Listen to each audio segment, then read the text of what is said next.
This happens to me on most mornings. I was 300 pounds twice in my life. So every day I have my shoes laid out because I hate running. People don't believe it. Fuck you. I hate it. So this is what happens. Every day I wake up out of my fucking bed and there's my shoes. My shirt, my shorts. Depending on the weather. There's some days I fucking wake up and I just look at the motherfuckers for hours. And then I start walking around the fucking house. And I say, I ain't fucking running today. I'm not doing shit today. Nothing. I don't have to. I fucking did all that shit. I don't need all this shit. I went through all this hell weeks and fucking made it. What am I doing this shit for? And that's when I think. I got 2.3 million followers on Instagram. This ain't about you anymore, motherfucker. This ain't about your fucking Ranger School. You have an obligation, not to yourself, but to everybody out there that is touched by what you do as a human being. While no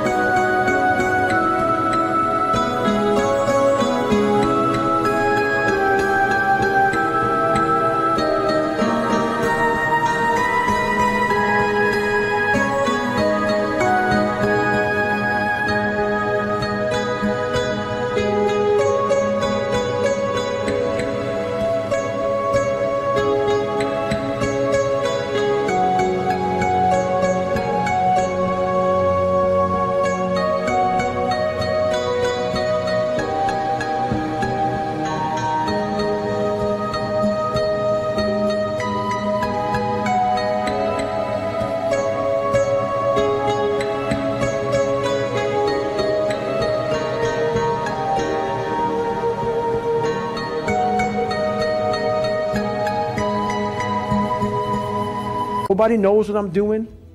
No one is videoing me and shit. I am a virtual trainer mentally. Because there's a lot of people out there saying, man, David Goggins is fucking getting after it today. And if I wake up one morning and don't fucking do that, I go back to that David Goggins who lied about being who he wanted.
So my thing that keeps me going every day is my mission in life.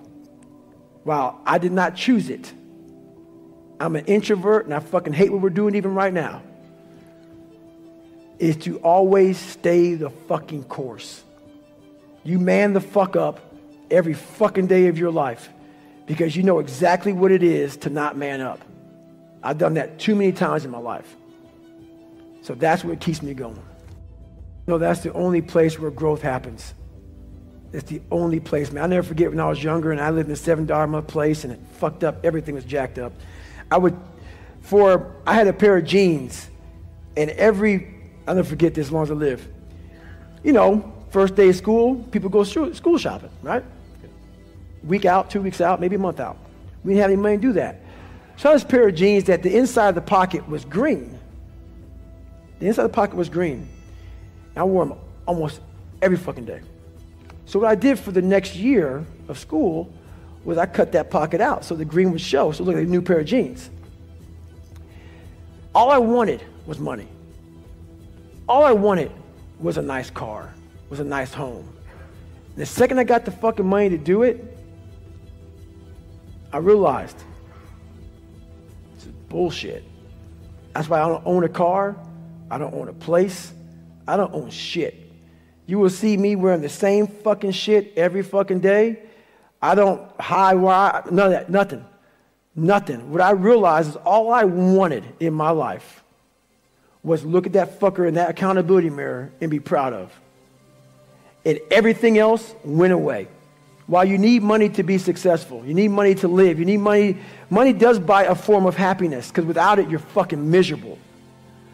But once I realized it doesn't mean shit. It doesn't mean shit for me. Achievement, reaching goals, accomplishing things that I thought were impossible to accomplish.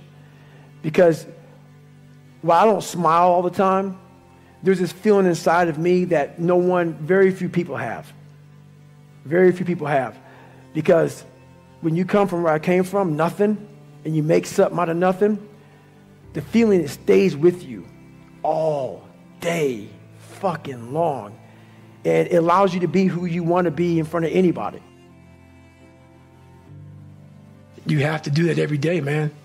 A lot of us are you become complacent. You become very civilized in life.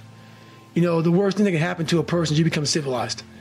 When you get to that point where you believe that you've arrived, my God, man, I'm up there near Michelle Obama on my book. I've done it, man. I'm good. I don't have to be a wildland firefighter, man. I retired from the military. I ain't got to go out there and dig fire line for 3 miles. I'm 43, man. I've done it. And that's exactly when it's over. I'm not saying you can go as hard as you did when you were 20 or now at 43, but there's a new bar that you must always set in your life. And once you become complacent and you become civilized, you've arrived, you're no good for anybody. I go back to the sewer, and the sewer is that $7 a month place I once lived in as a young kid. So even though mentally, and I always talk about it, I'm always paying rent in that $7 a month place where I grew up, in that nasty little place I grew up in. I remember it. I remember like it was yesterday, and I'm glad I do. I never want to forget the dungeon of where I come from. Even though it's real spooky and it's scary and there's no lights on in there and there's cobwebs and some creepy motherfuckers in there, some demons, all those motherfuckers in there made me Goggins, made me who I am today. That's where the strength came from. You got to go back to the beginning, to the fundamentals of life. Is I cannot get away from who the fuck I am. Who I am is who I'm proud of. I'm very proud of the hardworking, calloused hands, calloused mind, human being that I literally made this person with a lot of help from above, a lot of guidance from saying you're going to go left when you should go right. That horrible voice that wouldn't let me get away from myself and hide forever. I listened to it. And the only way you can set the example is you have to always be willing to work. I don't follow people who talk about what they used to do in life. I don't give a fuck what you used to do. I don't care that, you used to be the best mother. I don't care. What are you doing today? You may not be that person now, but what are you still doing to try to excel in life? And a lot of people now are talking. I hear so much talk. I don't hear a lot of work. I hear a lot of people telling you what you should be doing, how you should be doing it, how you should be fucking living. And I look at them and you're fat, you're out of shape, you look like shit, but you're telling a motherfucker how to live. No, man, I won't listen to you. There's so many people speaking this shit. And that's what bothered me a lot in the military. There's a lot of people talking shit. I don't see the real suffering behind it, behind what you're saying.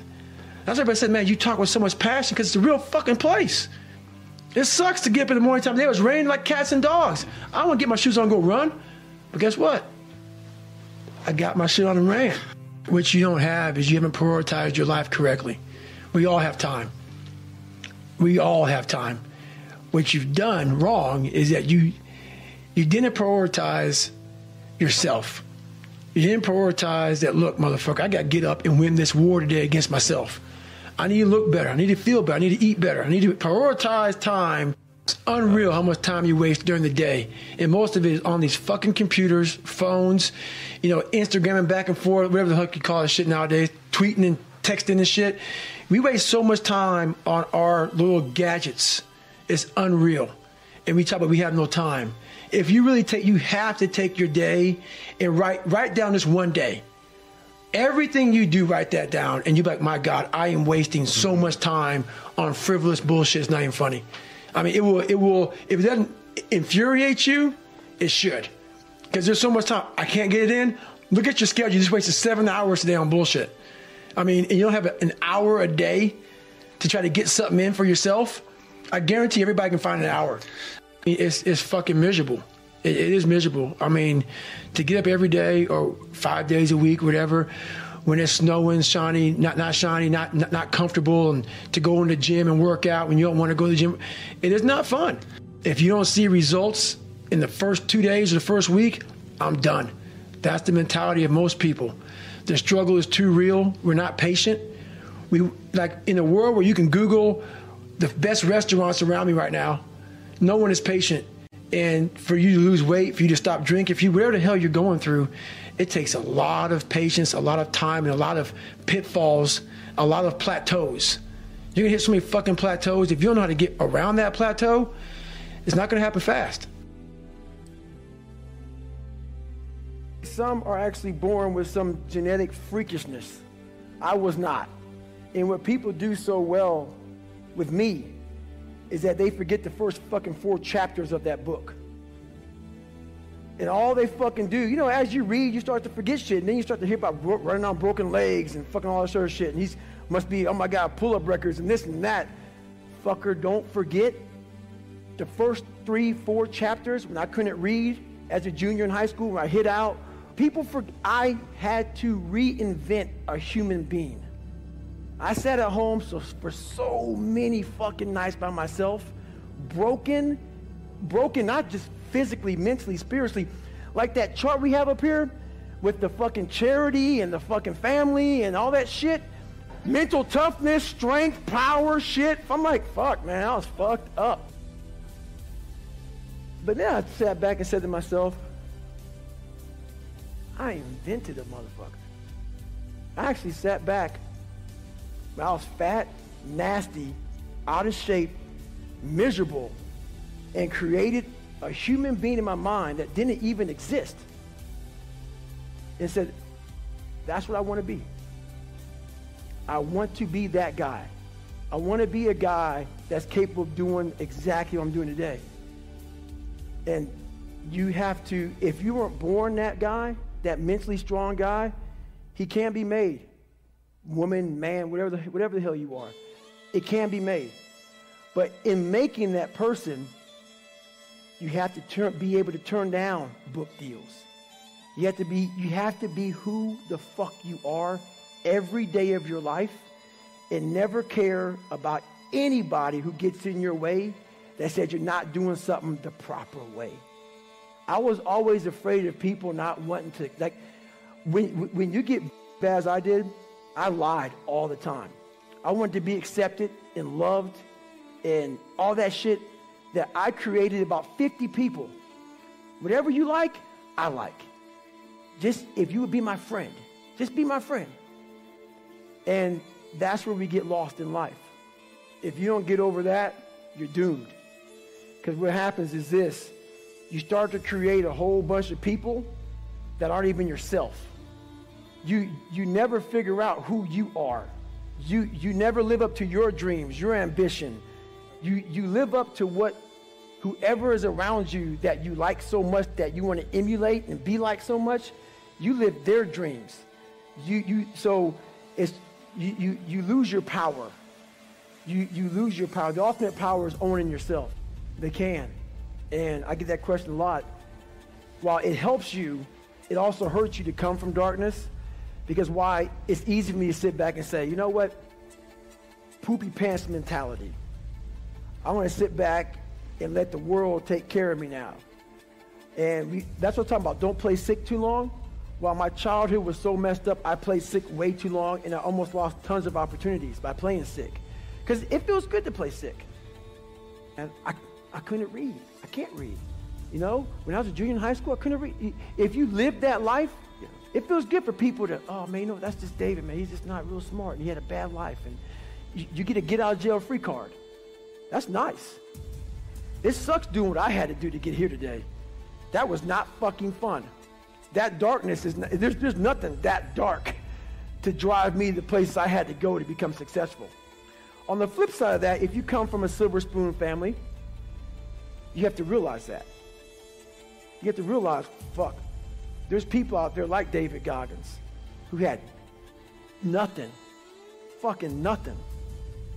And I've had all this opportunity in front of me, and I'm a loser. I'm not shit.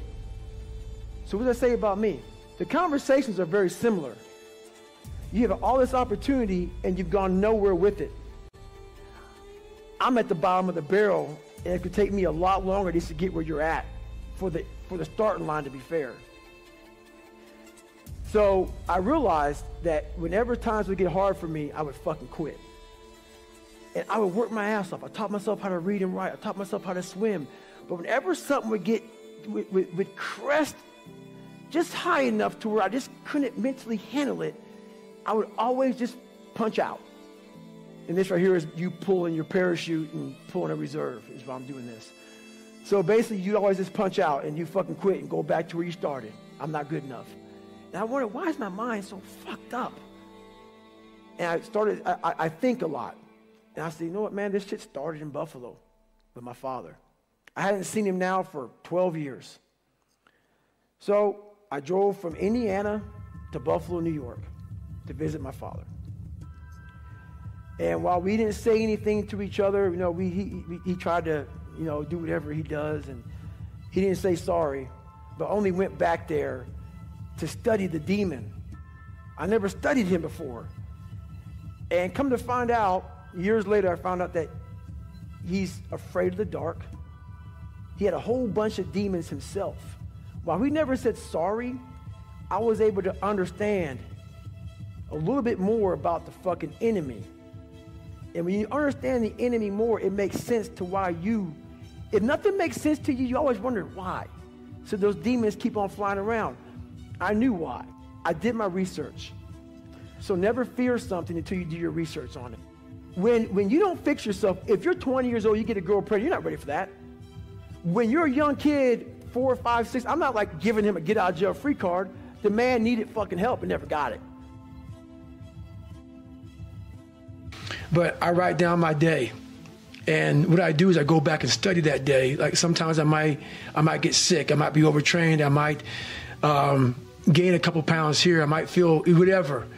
It's like my accountability journal of what I'm doing with my life, physical, mental. I had an eating journal, all this shit, and it helps me go back to once again study. I'm a lab rat, and I study myself. And I'm like, when I'm feeling fucked up, I go, okay, what did I do last week? And usually I can find out where I messed up last week. You know, how much I'm traveling, how much I'm sleeping, how much I'm doing all this stuff. And through journaling, man, you can really figure out so much about where you're messing up in life and what you need to fix about yourself. And that's the thing about it. You cannot put bullshit in there. It's got to be a real journal about, hey, today I messed up here. Today I should have been a better person here, and not just saying it, but actually trying to fix it tomorrow. You know what? It's important to have circles. It's important to have, like I talk about, man, like that big rabbit hole of bad people that you want to get away from. Like if you're a drunk and you want to stop drinking, you got to get away from those people. You want to build this nucleus around you of people who are saying, it's not okay to sleep in today. We got to get after it. Hey, let me see your journal. You're supposed to be running 5 miles today. You only ran 3. You got to have those people. Some people need those people. And it's important. But you want to get to the point in your life, it's real important that you hold yourself accountable and those people start to fade away because you now got it. You want to be that person because they're not always going to be there to hold your hand. In times of need, even the hardest person forgets how badass they are. So I've been through a lot of shit in my life. When you're going through a hard time right now, you forget all the hard shit you endured. So the cookie jar is a reminder that, oh, I can get through this hard time right now, but you got to take a second or two to reach into the mental cookie jar. Let's say it's a fortune cookie. But in my mind, my mom used to buy these cookies, in the cookie jar, and it was an Oreo, Chips Ahoy, whatever. That's where I got the cookie jar from. But you got to open up and say, okay, man, I was in 3 hell weeks, and I got through 2 of them. I was in Ranger School. I ran about all these things I endured alone. I had to remind myself of the strength and the power that I have, that it's in me. It's just a reminder of how badass you are in hard times, because we just forget that bad time consumes our mind. Mm-hmm.